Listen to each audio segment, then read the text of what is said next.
바로 이틀 전에 최종 목적지인 라그랑주 2포인트 궤도에 도착을 했습니다. 그래서 딱 어제 유클리드가 첫 번째 이미지도 보내왔어요. 그 테스트 이미지를 보시면 정말 놀라운 것이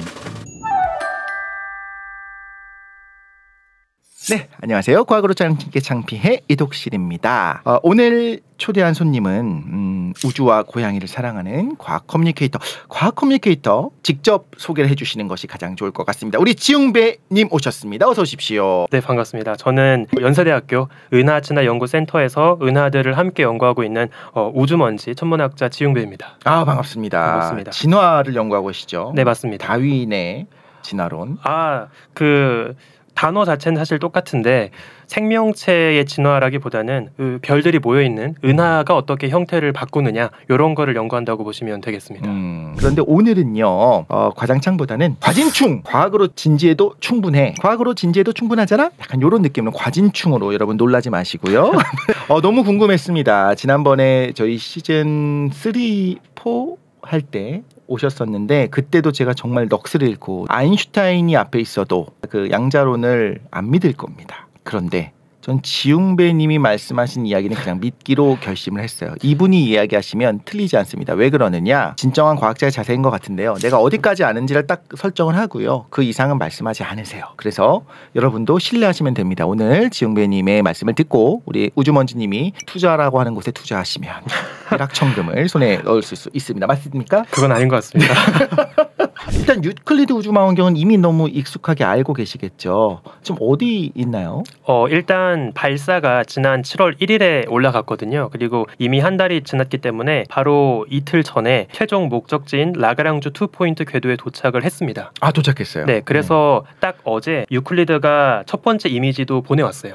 그래서 그 테스트 이미지를 보시면 정말 놀라운 것이 유클리드 망원경의 거울 지름 자체는 그렇게 크지 않아요. 우리가 익숙한 제임스 같이 엄청 커다란 망원경에 비하면 네. 지름이 1.8m밖에 안 됩니다. 제 키보다 작네요. 그렇군요. 부럽습니다.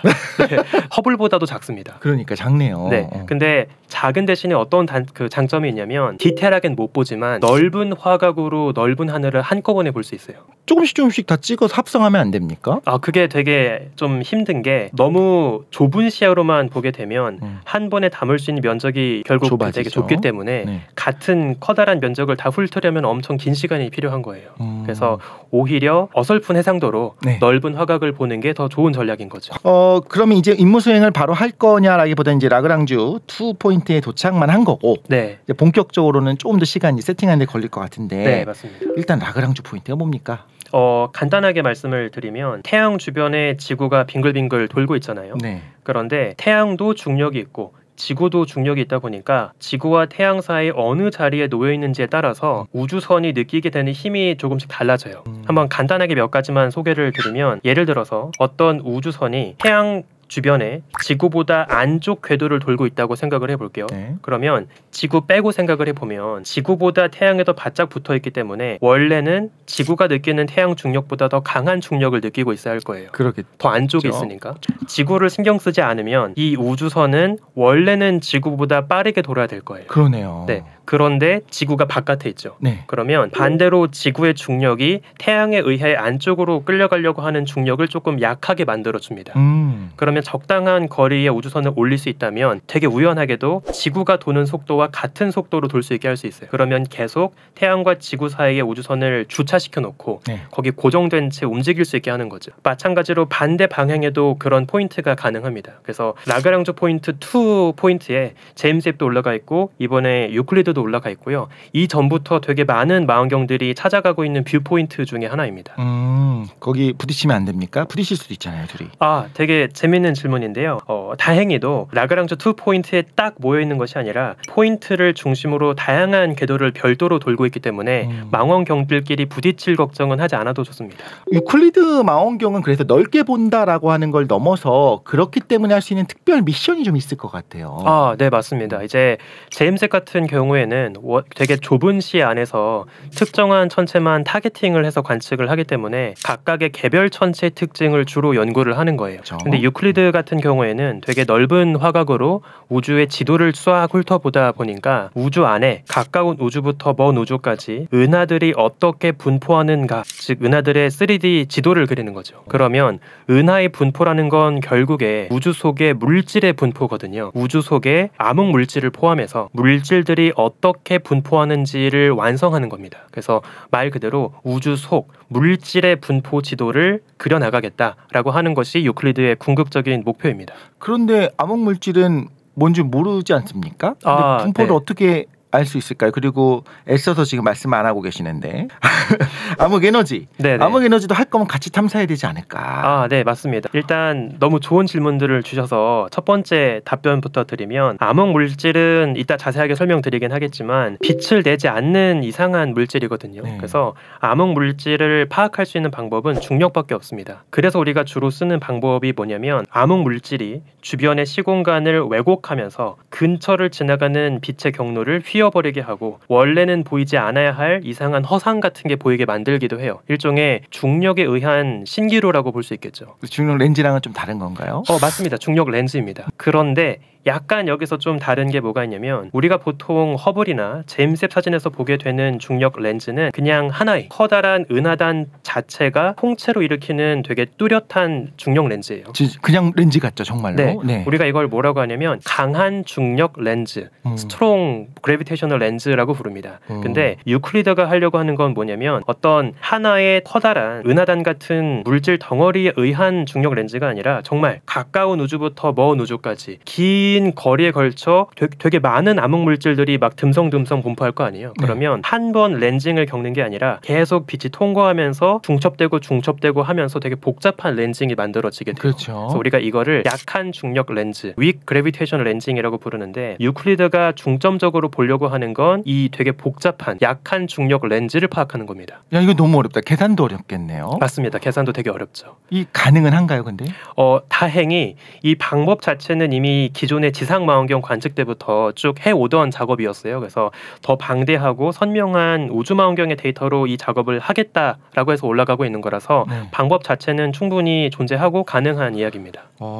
이게 되게 흥미로운 게, 그러니까 말하자면 우리가 흔히 알고 있는 중력 렌즈는 정말 작은 부위에 있는 보이지 않는 블랙홀 때문에 그 뒤에 천체들이 이그러져 보이는데 정말 원처럼 보이죠. 원 모양으로. 네, 맞습니다. 이렇게 렌즈처럼. 근데 지금 말씀하신 거는 마치 사진을 찍어보면 아주 평활하지 않은 유리를 통과한 것 같이 살짝만 이그러져 있을 건데 이 앞에 유리가 몇 장이 있는지 얼마나 3D 차원에서 그 진한 렌즈를 인간이 분석을 해낸다는 거잖아요. 네. 너무 놀라운 게 사람이 좀 대단하긴 하다. 네. 이거 어떻게 역으로 추적할까? 왜냐면 보통은 이제 레퍼런스가 있어야 이거 대비 얘가 좀 찌그러졌네 그럼 이렇게 된 거다라고 할 텐데 그게 아니라 단순한 평면도 아니고 이 앞뒤로도 뎁스가 있는데도 불구하고 그거를 알아낸다. 사실 기술적인 부분도 궁금하지만 그 부분은 우리가 오늘 다루긴 좀 어려울 것 같고 듣고 보니 유클리드 우주망원경 필요하다. 꼭 필요하다. 이런 생각까지 들기 시작했습니다. 유클리드 우주망원경의 목표가 이제 암흑물질의 비밀을 밝혀내는 거다라고 이야기했습니다만 암흑물질 간단하게 정리해 주셨을 때는 분명히 중력은 있을 것이 확실한데 빛을 내지 않아서 뭔지 모른다라는 거죠. 그럼 뭔가 이렇게 그렇게 미스테리한 건 아닌 것 같아요. 그냥 먼지겠지 뭐. 어두운 먼지. 근데 여전히 이제 미스테리하다는 것도 사실 궁금했고요. 암흑 에너지와의 차이를 알아야 될 것 같아요. 둘 다 그냥 다크합니다. 어떤 차이가 있는 걸까요? 간단하게 사실 말씀하신 것처럼 너무나 많은 분들이 암흑 물질하고 암흑 에너지를 되게 혼동하세요. 둘이 어떤 차이냐라고 하면 암흑 물질은 어쨌든 뭔진 모르겠으나 물질이라고 생각하고 있어요. 즉 중력을 작용하고 있는 거죠. 중력은 서로 잡아당기는 힘입니다. 따라서 우주 팽창을 더디게 하는 방식으로 작용하고 있을 거예요. 서로 수축하려고 하니까요. 맞습니다. 만약에 우리 우주에 지금보다 더 많은 암흑 물질이 있었다면 우주 팽창 속도는 훨씬 느렸을 겁니다. 반대로 암흑 에너지는 그 중력에 대항해서 우주 팽창을 더 빠르게 가속시키고 있는 어떤 미지 에너지라고 보고 있고요. 따라서 우리 우주에 지금보다 암흑 에너지가 더 많았다면 팽창 속도는 더 빨랐어야 하는 거죠. 어쨌든 암흑 에너지라고 하는 건 공간 자체가 팽창하려고 하는 한 일종의 에너지로 생각을 해야 될 것 같고, 에너지와 힘의 또 차이가 있기 때문에 암흑 물질은 뭔가 줄어들게 하는 거다. 근데 둘 다 몰라. 그러니까 우리가 알고 있는 관측 가능한 물질이 있고, 그런데 더 빨리 줄어야 되는 것 같으니까 암흑 물질이 뭔지 모르겠지만 있는 것 같고, 그런데 또 덜 빨리 줄어야 될 것 같으니까 에너지의 개념을 넣거든요. 그러면 이제 저 짧은 생각에 그냥 둘 다 퉁쳐서 둘 다 없다라고 하면 안 됩니까? 왜 굳이 더 세게 당기는 물질을 가상의 물질 집어넣고, 그런데 그러면 너무 빨리 줄어야 되는데 왜 안 줄어 해갖고 또 팽창하는 물질을 넣냐. 플로지스톤 가설을 보는 것 같은 느낌이 듭니다.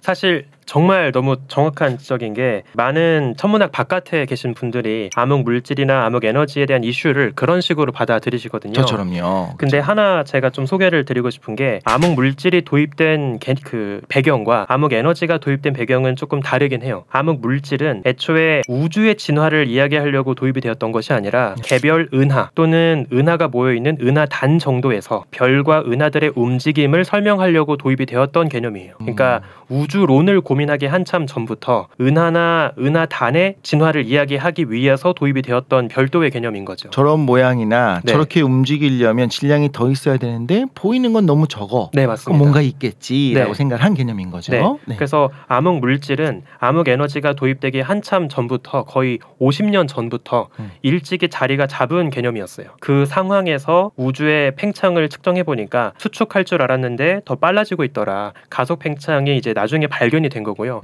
그러면 암흑 물질 자체를 부정하는 건 어렵죠. 왜냐하면 기존에 알고 있던 은하나 은하단의 모습은 잘 설명을 하고 있기 때문에 그건 그대로 두고 다시 추가로 발견된 가속 팽창을 설명하기 위해서 암흑 에너지라고 하는 걸 또 도입을 하게 되는 거죠. 네네. 그럼 이 정도 되니까 제가 지금까지 평생 우주에 대해서 공부했었던 것보다 훨씬 많은 내용이 짧은 시간 동안에 막 공급돼 들어옵니다. 왜냐하면 책을 보다 보면 근데 이게 어떻게 한 거야? 라고 진짜 물어볼 사람이 없거든요. 여러분이 물어볼 사람이 없을 때 누굴 찾는다? 과장창을 들어주시고 구독과 좋아요를 하시면 정말 전문가, 그냥 믿으면 되는, 믿고 듣는 우리 지흥배 각커님, 우주먼지님을 만나서 제가 대신 물어봐 드리겠습니다. 궁금한 거 있으면 지금 댓글 많이 달아주세요. 제가 그걸 잘 모아놔서 갈무리해놨다가 다음에 암흑에너지 할 때 또 나오실 겁니다.